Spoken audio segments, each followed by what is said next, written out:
بسم اللہ الرحمن الرحیم معزز سامعین السلام علیکم۔ سامعین، اللہ پاک قرآن پاک میں ارشاد فرماتے ہیں اور اس دن سے ڈرو جب کوئی کسی کے کچھ کام نہ آئے گا اور نہ ہی کسی کی سفارش منظور کی جائے گی اور نہ ہی کسی سے کسی طرح کا بدلہ قبول کیا جائے گا اور نہ ہی لوگ کسی کی مدد حاصل کر سکیں گے۔ سامعین، قیامت کا دن ایک ایسا ہولناک دن ہوگا جس دن ہر طرف نفسا نفسی کا عالم ہوگا۔ ماں اپنے بیٹے کو بھول جائے گی اور اولاد اپنے ماں باپ کو بھول جائے گی، اور اس دن کوئی کسی کے کچھ کام نہ آئے گا۔ ہر ایک کو اپنے حساب و کتاب کی پڑی ہوگی اور ہر ایک انسان اپنے اعمال کے مطابق اپنے انجام کو پہنچایا جائے گا۔ سامعین، اللہ پاک فرماتے ہیں یہ لوگ کس چیز کی نسبت ایک دوسرے سے پوچھتے ہیں؟ کیا اس بڑی خبر کی نسبت جس میں یہ اختلاف کر رہے ہیں؟ دیکھو یہ عنقریب جان لیں گے، پھر دیکھو یہ عنقریب جان لیں گے جس دن جبرائیل امین اور دوسرے فرشتے صف باندھ کر کھڑے ہوں گے تو کوئی بول نہ سکے گا، جب سورج لپیٹ لیا جائے گا اور جب تارے بے نور ہو جائیں گے اور جب پہاڑ چلائے جائیں گے اور جب وحشی جانور جمع کیے جائیں گے اور جب سمندر آگ ہو جائیں گے۔ سامعین، اس دنیا کا آغاز حضرت آدم علیہ السلام سے ہوا اور حضرت آدم علیہ السلام سے لے کر ہمارے آخری نبی حضرت محمد مصطفیٰ صلی اللہ علیہ وآلہ وسلم تک تمام نبی اس دنیا میں تشریف لا چکے ہیں۔ حضرت محمد صلی اللہ علیہ وآلہ وسلم خاتم النبیین ہیں۔ ان کے بعد کوئی بھی نبی اب اس دنیا میں تشریف نہیں لائے گا۔ اس طرح اب تمام انبیاء کرام کے بعد یہ دنیا کی آخری منزل ہے، یعنی اختتام اور قیامت کی طرف رواں دواں ہے۔ یقیناً جس چیز کو اللہ پاک نے بنایا ہے اس چیز کو ایک دن ختم ہونا ہے، اور یہی ہماری زندگی اور اس دنیا کی اصل حقیقت ہے۔ سامعین، دنیا کے بدلتے حالات اور دنیا میں پیش آنے والے واقعات قرب قیامت کی ایک بہت بڑی نشانی ہے، کیونکہ جس زمانے میں ہم جی رہے ہیں یہ زمانہ قرب قیامت کی بڑی نشانیوں کے بہت قریب ہے، کیونکہ قیامت کی تمام چھوٹی نشانیاں پوری ہو چکی۔ سامعین، حضرت محمد مصطفیٰ صلی اللہ علیہ وآلہ وسلم نے فرمایا قیامت کی نشانیاں تسبیح کے دانوں کی طرح ہیں، جب تسبیح ٹوٹتی ہے تو دانے بکھر جاتے ہیں۔ حضرت محمد صلی اللہ علیہ وآلہ وسلم نے قیامت کی بہت سی نشانیاں بیان کی ہیں، ان میں سے چند نشانیاں ہم آج آپ کے سامنے بیان کریں گے۔ حضرت محمد صلی اللہ علیہ وآلہ وسلم نے فرمایا جب قیامت نزدیک ہوگی تو لوگ قرآن مجید کو موسیقی کے طرز پر تلاوت کریں گے۔ اسلام پر عمل کرنے والوں پر لوگ تعجب کریں گے اور انہیں نیا سمجھیں گے۔ ہر آنے والا زمانہ دوسرے زمانے سے بدتر ہوگا، گناہ کرنا آسان ہو جائے گا اور گناہ کو گناہ نہیں سمجھا جائے گا۔ مسلمان مالدار ہوں گے مگر دیندار نہیں ہوں گے۔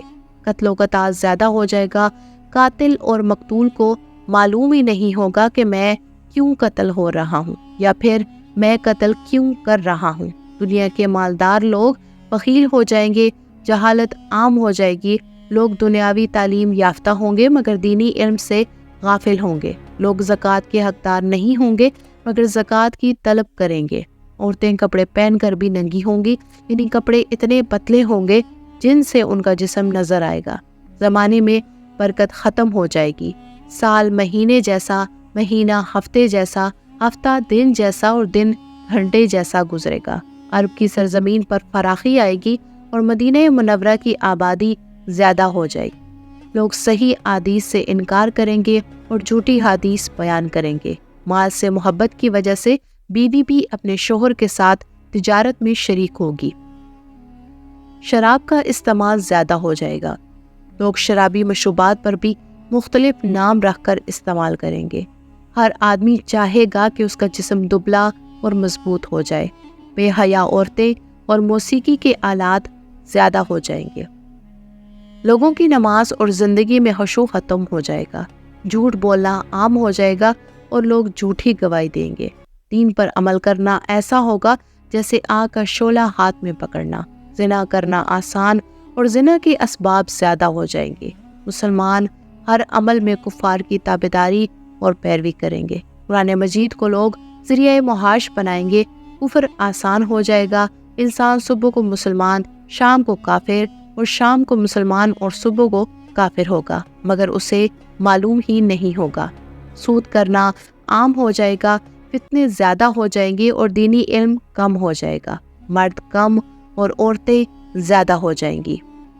سامعین، حضرت محمد صلی اللہ علیہ وآلہ وسلم نے قیامت کی جو نشانیاں بیان کی ہیں، ان میں سے زیادہ نشانیاں پوری ہو چکی ہیں اور چند ایک رہتی ہیں جن کا پورا ہونا باقی ہے، جیسے کہ دجال کا فتنہ، حضرت عیسیٰ علیہ السلام کا زمین پر دوبارہ تشریف لانا، حضرت امام مہدی علیہ السلام کا آنا، سورج کا مغرب سے طلوع ہونا، توبہ کے دروازوں کا بند ہونا۔ اس طرح چند ایک بڑی نشانیاں باقی ہیں جو پوری ہونی ہیں۔ سامعین، آپ کے سامنے میں نے جتنی نشانیاں بیان کی ہیں، ان میں سے یقیناً سب کی سب پوری ہو چکی ہیں۔ سامعین، آج کے دور میں اگر کوئی مرد یا عورت دین اسلام کو سمجھنے اور اس پر عمل پیرا ہونے کی کوشش کرتا ہے تو اس کی حوصلہ افزائی کیجیے، نہ کہ اس کا ماضی اس کے منہ پر دے مارے کہ پہلے تم کیا تھے اور اب کیا بننے کی کوشش کر رہے ہو۔ یاد رہے کہ ہمارے پیارے نبی حضرت محمد مصطفیٰ صلی اللہ علیہ وآلہ وسلم سے بڑھ کر دین اسلام کا علمبردار کوئی نہیں، جنہوں نے عرب کے گھرانوں میں دین اسلام کا چراغ نہایت نرمی اور محبت سے روشن کیا۔ سامعین، اپنی زندگی کو گناہوں سے بچائیں، بری صحبت سے بچے، اچھے لوگوں کی صحبت اختیار کرے، کیونکہ اچھے لوگوں کی صحبت انسان کو اچھا کر دیتی ہے اور برے لوگوں کی صحبت انسان کو برا بنا دیتی ہے۔ اللہ پاک سے دعا ہے کہ اللہ پاک ہمیں دین اسلام پڑھنے، سمجھنے، اس پر عمل کرنے اور اپنی اولاد کو بھی سمجھانے کی توفیق عطا فرمائے، اور اللہ پاک ہمیں اپنی زندگی حضرت محمد صلی اللہ علیہ وآلہ وسلم کے بتائے ہوئے طریقے کے مطابق گزارنے کی توفیق عطا فرمائے۔ سامعین، امید ہے کہ آپ کو ہماری آج کی ویڈیو پسند آئی ہوگی۔ اگر ویڈیو پسند آئے تو ویڈیو کو لائک کریں، شیئر کریں اور چینل کو سبسکرائب کرنا مت بھولیے گا۔ کمنٹس میں آپ اپنی قیمتی رائے کا اظہار کر سکتے ہیں۔ اللہ پاک ہم سب کا حامی و ناصر ہو، آمین یا رب العالمین۔